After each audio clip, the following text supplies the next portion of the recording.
menemukan puluhan ton sampah memenuhi bibir pantai Talanca ke bahaya. Sampah sembarangan, terutama sampah plastik Beginilah dan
Assalamualaikum warahmatullahi wabarakatuh.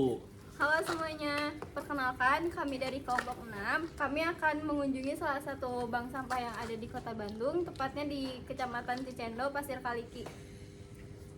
Let's go.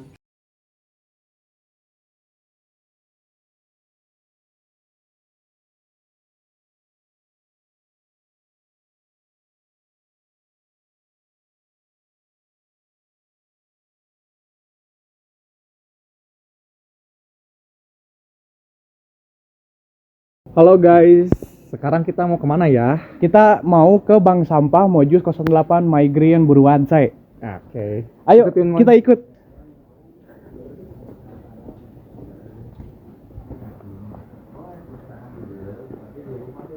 Assalamualaikum warahmatullahi wabarakatuh.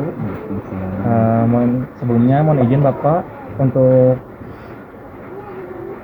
bertanya-tanya perihal bank sampah ya Pak. Iya. Pertama saya ingin menanyakan sejak kapan sih bank sampah ini berdiri dan siapa yang memprakarsainya? Kalau bank sampah Mojus 08 tuh berdiri di tahun 2023 bulan Agustus. Nah, pemakarsanya siapa? Pemakarsanya itu kita dari Ketua RW 08 yang waktu itu Pak Bambang. Saya sendiri sekretarisnya Arif Budiman. Kita lebih ke ada masalah nih bank sampah, gimana kita selesainya, kita coba dengan metode bank sampah. Alhamdulillah berjalan sampai sekarang, nasabah makin bertambah dan masyarakat juga udah mulai peduli nih masalah sampah gitu. Berarti ini kita berdiri karena ya ada masalah waktu itu, ada masalah di sampah lah ibaratnya waktu itu penuhnya Sari Mukti, terus sampah di RW yang makin menumpuk, sudah diambil. Kenapa kita nggak mikirin ubah sampah jadi uang? Jangan sampah jangan jadi musuh aja nih. Kita harus pikir gimana dapat income buat RW dan minimal buat pengurusnya, biar ada penambahan dari sampah yang biasanya kita buang ke TPS atau kan TPA gitu. berarti di samping buat membantu masyarakat, tapi kita juga mendapatkan income. Jadi ibaratnya ya saling-saling lah. Masalah masyarakat, artinya bukan masalah masyarakat lagi, masalah Kota Bandung tentang sampah bisa tertangani. Terus masalah finansial di RW, ibaratnya income di RW bisa dibantu dengan adanya bank sampah. Ya kenapa kita jalin itu makanya. Izin Pak ke pertanyaan selanjutnya. Apa tujuan utama bank sampah dan bagaimana cara kerjanya? Nah, kalau tujuan utama ya dari awal itu saya udah jelasin, tujuan utama kita ya untuk menanggulangi sampah. Bagaimana caranya biar sampah yang ada di rumah tangga itu udah habis di rumah tangganya masing-masing. Ibaratnya nggak ada lagi sampah yang terbuang ke TPA atau ke tempat pembuangan sampah akhir, karena TPS. Biar semua terangani di sampah di rumah tangga. Jadi masyarakat tuh kita himbau untuk memilah sampah. Ada 3 jenis sampah yang dipilah, organik, anorganik, dan residu. Organiknya nanti dimasukin ke pupuk, nah jadiin pupuk. Kalau enggak, terus yang anorganiknya ditabungin ke bank sampah. Nah residunya baru kita buang nih ke TPS. Soalnya kita belum punya alat yang untuk menghancurkan residu. Terus bagaimana cara kerjanya? Kerjanya jadi masyarakat khususnya di RW 08 tuh mereka mengumpulkan sampah anorganik kayak botol plastik, kardus, kaleng bekas minuman, semua dikumpulkan di rumah masing-masing. Nanti setelah cukup mereka bakal antarkan ke bank sampah Mojok 08. Dan sistem di kita di Mojok 08 tuh sistemnya tabungan. Jadi masyarakat datang ke bank sampah untuk ditabung. Nanti setelah mereka ibaratnya cukup dan mereka membutuhkan dana itu bisa ditarik kapan saja. Nah, jadi lebih manfaat ke masyarakat daripada mereka cuma buang sia-sia ke solokan, ke sungai, ke depan rumah jadi kotor. Mereka untuk mengolah sampah dah, mereka ditabungin nih sampahnya. Jadi slogan Bank Sampah Mojok 08 tuh ubah sampah jadi cuan. Dan alhamdulillah terlaksana di situ. Gitu. Terus kalau dari segi kesadaran masyarakatnya sendiri di daerah sini tuh apakah udah ada yang banyak mengikuti buat nabung sampah sendirinya, udah ada yang ikut kegiatan ini, atau masih kayak yang cuek ya udahlah yang penting buang sampah masing-masing aja. Kalau disebut udah semua mungkin belum, cuman karena ini saya masih yakin sama diri saya bahwa ini masyarakat itu bakal berubah. Soalnya jujur, masyarakat di perkotaan tuh mereka lebih sulit memilah karena apa? Karena rata-rata masyarakat di perkotaan tuh mereka pekerja dan jarang ada di rumah. Pekerja, anak kuliah, anak sekolah yang notabene jangan ada di rumah nih. Mereka udah males lah ibaratnya untuk mikirin tentang sampah. Karena yang dalam mindset bukan manusia, berarti orang-orang kotaan atau orang-orang yang ada tuh sampah tuh dibuang. Namanya sampah. Udah pasti dibuang, nggak ada apa-apain lagi. Nah, hadirlah kita ada bank sampah untuk mengasih tahu masyarakat tuh bahwa sampah tuh nggak cuma harus dibuang. Kita mesti bisa memilahkan nih mana yang bisa dibuang, mana yang bisa dijual. Nah, untuk kesadaran masyarakat, kalau dari 2 tahun sekarang alhamdulillah dari beberapa masyarakat ibaratnya hampir notabene masyarakat udah memilah sampah, kesadaran masyarakat memilah sampah udah mulai ada nih. Cuman tetap gitu. Di awal-awal banyak teman masyarakat yang senang nih memilah sampah. Tapi karena bosen, karena nggak ada lagi feedback dari pemerintah dari apa, mereka jadi bosen nih. Karena nggak ada ibaratnya ada apresiasi nih. Makanya mereka ya udahlah, mending saya buang sampah lagi, saya bayar iuran, saya udah bayar iuran, yang penting sampah saya udah hilang, saya nggak usah mikir lagi pilah sampah. Tapi masyarakat yang mengerti tentang lingkungan hidup, yang mengerti tentang ini jadi masalah ke depannya, mereka tetap pilah sampah. Nah, mereka sampah gimana ya? Itu organik dipisahkan, mereka minimal dari rumahnya udah gitu. Kan kayak sekarang zaman makin canggih tuh masyarakat lebih memilih ke zaman ojek online kan ya. Beli makanan langsung jadi, semua langsung jadi. Sedangkan sampahnya mungkin banyak tuh, kantong plastik, styrofoam, makanan yang sisa makanan mereka, makin sampah lagi. Tapi ya karena ada pemilahan sampah, meminimalisir sampah yang terbawa ke TPS gitu. Ada lagi di, Apa tantangan yang ada di bank sampah ini, terus cara mengatasinya gimana? Tantangannya sih ya itu, bagaimana ngedukasi masyarakat yang bebel gitu, hebatnya udah dijelasin gini gitu tetap aja mereka nggak paham. Udah kita jelasin nih sampah tuh bisa jadi ubah jadi cuan, jadi apa? Mereka tetap pemikirannya yang dulu itu tuh. Saya udah bayar, buat apa saya harus pilah sampah? Tetap ke situ. Cuman ya kita tetap ibaratnya malah batu aja kalau kena air tadi juga bolong kan. Masyarakat juga gitu. Nanti juga ada edukasi terus. Nanti juga kalau misalnya udah ibaratnya semua masyarakat memilah dan satu enggak, pasti mereka juga bisa ikut memilah gitu.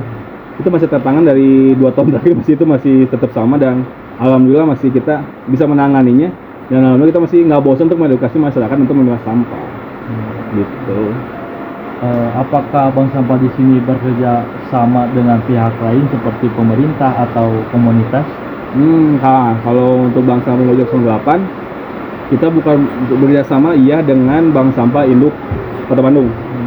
Dan kita juga bersinambungan sama organisasi atau kelompok komunitas yang namanya Salam Institute. Salam Institute yang mengajarkan kami Bank Sampah 08 itu untuk bagaimana pengolahan bank sampah, bagaimana untuk menjual hebatnya, untuk bagaimana untuk mengubah sampah jadi cuan tuh mereka mengajarkan. Nah, ditampung lagi sama Bank Sampah Induk tuh untuk hasil dari Bank Sampah 08 tuh, Bank Sampah Mojok 08 tuh nanti disalurkan ke Bank Sampah Induk. Jadi masih keintegrasi nih sama pemerintah. Dan Bank Sampah Induk itu sendiri kan dibawa dinaungi sama Dinas Lingkungan Hidup daerah Kota Bandung. Makanya kita sekarang udah mulai join sama pemerintah. Dan pemerintah juga sekarang udah ibaratnya udah mulai peduli, bukan cuma omong-omong doang. Katanya peduli tapi tidak kerja nyata. Alhamdulillah yang berjalan dengan waktu, keseriusan Dinas Lingkungan Hidup membuat bank sampah induk ada, bank sampah unit ada, begitu. Ada. Lalu apa harapan dan rencana Bapak dalam pengembangan bank sampah ini? Nah, kalau harapan sih banyak banget ya. Iya. Kalau ditanya harapan saya itu apa ya? Harapan saya satu ini, Bandung bebas sampah. Bandung baik lagi ke cikal bakal muasalnya yang namanya Bandung itu kota kembang, wangi, enak dipandang, dan senang orang kesini tuh. Jangan lagi Bandung lautan sampah. Nah, lautan api kan udah dulu nih kan. Dengannya Bandung lautan sampah. Jangan lagi ada gitu. Soalnya ini Bandung tuh kan ibaratnya tuh ibu kotanya Jawa Barat nih. Ini tuh mukanya Jawa Barat nih. Tapi kenapa sampah berada di mana-mana? Saya nggak bisa merubah untuk satu kota Bandung. Tapi minimal saya bisa mencoba untuk merubah satu RW 08. Gimana caranya RW 08 bisa menjadi kawasan bebas sampah? Nggak ada lagi sampah berserakan, nggak ada lagi sampah dibuang ke TPS, nggak ada lagi penumpukan sampah di Sarimukti yang mengakibatkan banyak korban. Nanti takutnya meledak seperti Gede Bage. Banyak korban yang berjatuhan di sana karena ada titik ada ibaratnya trigger dari masyarakat sendiri. Sampah dibuang ke TPS, berarti kan itu ada dosa kita di situ. Kita numpukin sampah di sana, waktu dibuktiin di sana ternyata nama kita dipaket, nama ini alamat di sini, yang buang sampah langsung ke TPS kan itu jadi apa ya, jadi ikut dosa lah. Makanya harapan saya dan kemajuan saya ingin gitu, balik lagi ke Bandung dengan namanya Bandung Kota Kembang, bukan lagi Bandung Kota Sampah, membuat Bandung mewangi lagi. Dan khususnya di RW 08 pengen saya mengembangkan untuk jadi kawasan bebas sampah. Karena kalau misalnya kawasan udah bebas sampah, banyak masyarakat kesini, saya pengen membantu untuk UMKM sekitar itu bisa berkembang. Karena masih banyak lagi nih tujuannya kemana-mana, cuman ya karena ini program RW 08 dan dibantu sama kelurahan dan desa terkait, makanya alhamdulillah sampai sekarang bank sampah 08 masih berjalan. Dan ditambah lagi ada program buruan saya. Buruan saya itu jadi buruan sehat alami ekonomis. Yang di situ untuk menangani ketahanan pangan di RW 08. Jadi semua sampah anorganik dibuang ke bank sampah, sampah organik dikelola di buruan saya untuk dijadikan pupuk di tanaman bank buruan saya 08 gitu. My Green 08.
Sekian dari kelompok 6. Terima kasih Bank Sampah Mojus.